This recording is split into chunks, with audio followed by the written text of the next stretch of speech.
used to get around in this beach around 5-10 tons a day. But now, today, if you go into the fish banda, you'll find there is very little fish that does not even reach 1,000 or one ton. So it has it has gone down, and it's a challenge because it used to earn fishermen a lot of money. Na hapa mahali tumekaa hapa, unaona vijana wako wengi. Kazi ya kwanza ya kampuni hapa ni ngware. Ya pikipiki unaona peng. Inavunja wa vijana kila siku na mchana. Wengine ni manamba hapa, walitoka shuleni juzi. Wengine wamefanya form 4, wanapiga tu magari hapa hapa. Wengine pia ni pickpocket. Wanaiba watu. Na hiyo ndio maana tunalia viongozi wa shughuliki na saida ya wananchi.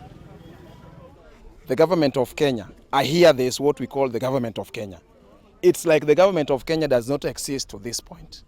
Simply because their services are never seen. To us, you see the water hyacinth, this thing has been here for the last over 13 years.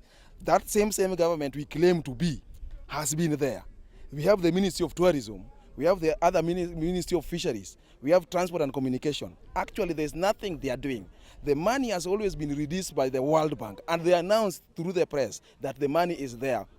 But this money, we don't see it. They end up in Nairobi. Kampuni ya China sahizi wanatengeneza barabara, lakini hawaandiki watu wa local, vijana wa local, na wa magari wanaendesha peke yao ama wanakuja na watu kutoka pengine Nairobi na sehemu zingine.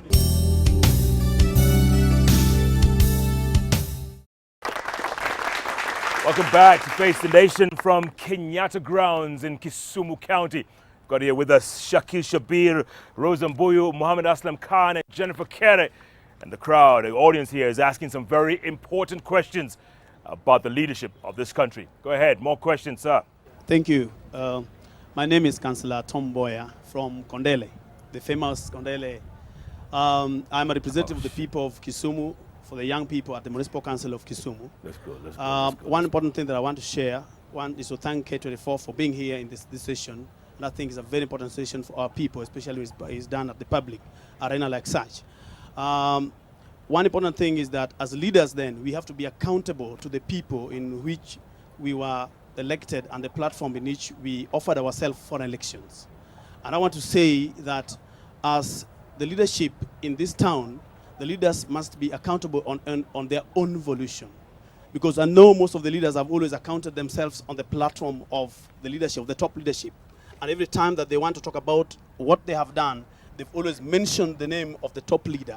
And therefore they have refused to be accountable to the specifics that they have to do on their own. The question is this: as the leaders in front, those who are aspiring and those who are sitting, including myself, what do we have for the next dispensation for our people as leaders? Mohammed Aslam Khan, answer that. The dispensation that we have actually is very much, I am saying, first of all, let me put it very clearly, that the people are claiming that when you get a politician, we vote them in, we don't see them in, out, out, in. But the question here is, I am asking the electorate, why do they elect somebody on the emphasis of money? This issue of Gonya, which is a very common name in Kisumu, should go away. In fact, it is upon them, the electorate. Even if I challenge them now, show me one electorate from Kisumu town here who has got a manifesto for the MPs who are current here. Show me anybody who has a manifesto who has come with it here and tell him this is the manifesto of this MP who said, and we have elected him in, and what has he done, A, B, C, D. You cannot cross-check because people are just after the leadership because where the wind goes. And you find that especially when somebody has a nice car, nice campaign team, and nice money to oil the campaigns, I'll be very frank, that is the person they will elect. But if you get a common man who can articulate their issues well and aggressively, they will find a problem in him and say that there is no gonyorization into that issue. That is one. The other issue is, you will find that anybody who wants to elect a leader will never read a manifesto.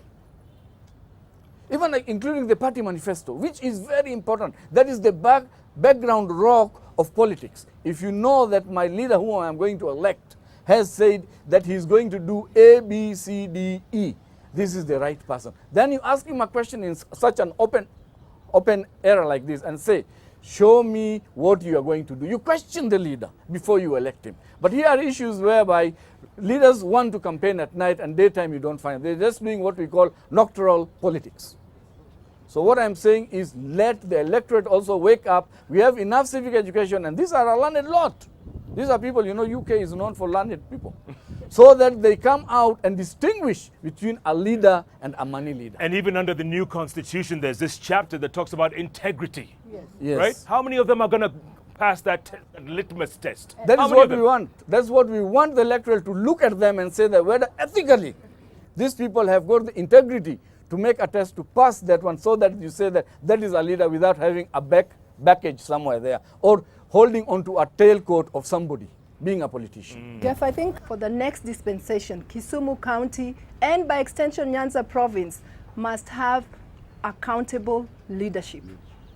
Not leadership, and leadership that's accountable to the people, not accountable to, and I'm going to say this, that in this region, like the rest of Nyanza, we all love Honorable Raila.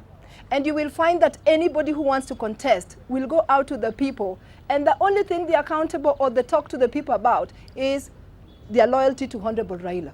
And because the Kisumu and the Nyanza people really love him, love the Prime Minister, they will measure our leadership by our loyalty level. So if they think that this one is very loyal, you will get the votes. If they think that there's a bit of doubt, you will not get the votes, even if you are a more capable leader. So what if you're not in favor but more qualified? This is what I'm saying, and this is what I like about what he said. In the next dispensation, devolution will be useless if we do not elect leaders who are accountable to the people. What have you done? And what can you do for the people? Good point. My name is Thomas Odhiambo, alias Jakambare, the chairman of Kisumu Motorcycle Boda Boda. Now I want to say this, face the nation, asking one question or two to Mr. Shakil Shabir. As the MP for constituency, where Boda Boda headquarters is in East Africa, what can you tell us about the national Boda Boda policy?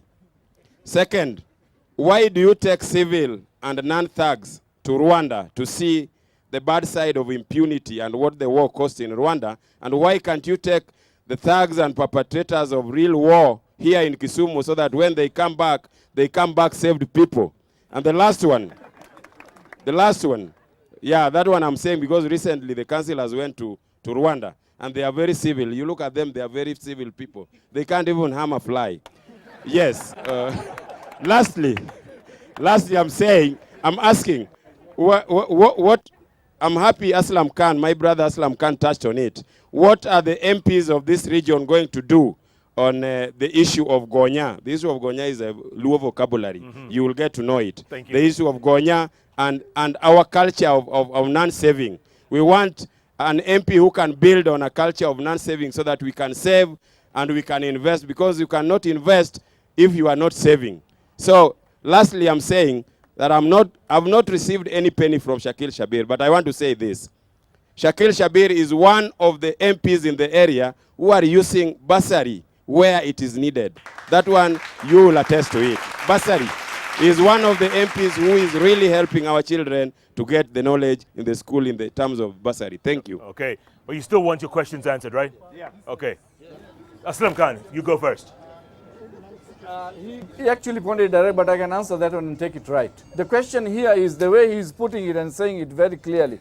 He said that they have got the headquarters of Boda Boda in Kondele area. Actually, Kisumu. If I was the member of parliament for Kisumu, the way I am wishing to become a member of parliament Kisumu Town Central, I am telling you, I will make sure to get the local people and tap the potentiality that these people have and make sure that they are people that can be seen, not necessarily being Boda Boda people. We can change this into other business-oriented issues, economic empowerment, and other issues that can bring youth, women, and others together so that we make sure that at the end of the day, they have a bread and butter on their table in a nice way rather than running up and down. To touch on the issues of this civil war and the rest which my brother touched, going to Rwanda, I think it is right time now that we should educate and give civic education to our people who were involved during the 2007 clashes. But let me put it to you, Jeff, that people in Kisumu are peace-loving people. Take it from me, because I was born and brought up in this town. I know it inside out. There is not a single man who was killed by the Kisumu people. Because if you tell me that so-and-so was killed because of tribal clashes, It is a taboo for a Luo to kill. And take it from me, they never killed. But they were being killed left, right. I personally visited Shakil when he was arrested, down there at the railways police station. I was a man enough going through all those roadblocks with my young son Raila Amolo Odinga, who was by then 4 years old. We went. That's your son's name? Raila Amolo Odinga, the great. So when I went,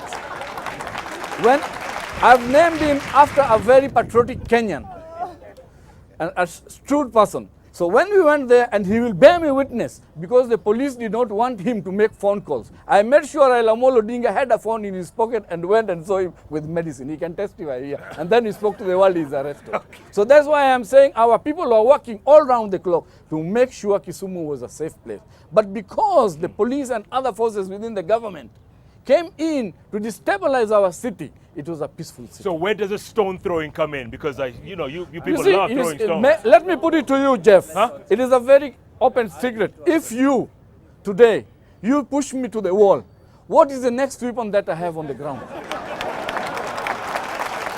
If you push me to the wall, what natural weapon do I have? Even now, when I come there and tell you, Jeff, I want to box you down, you'll always start looking on the floor. You know that is the next weapon I use. Yeah, that is the only reason. Not in a bad way, but that is the only. If today the police were just killing people left, right, how do you defend yourself? How do you arm yourself? Do you want us to go and bring guns to turn Kenya into Rwanda? No, our people are civilized. They are at least throwing stones. Good, good. Let's carry on. This is good. This is good. Come on, get up. Make it short, please. There's many people. Thank you, Jeff. I'm Nashon Opanga. I'm a lawyer, and I'm a chairman of Inspired Poliv Youth Group. I have 3 questions. One for Khan. We want to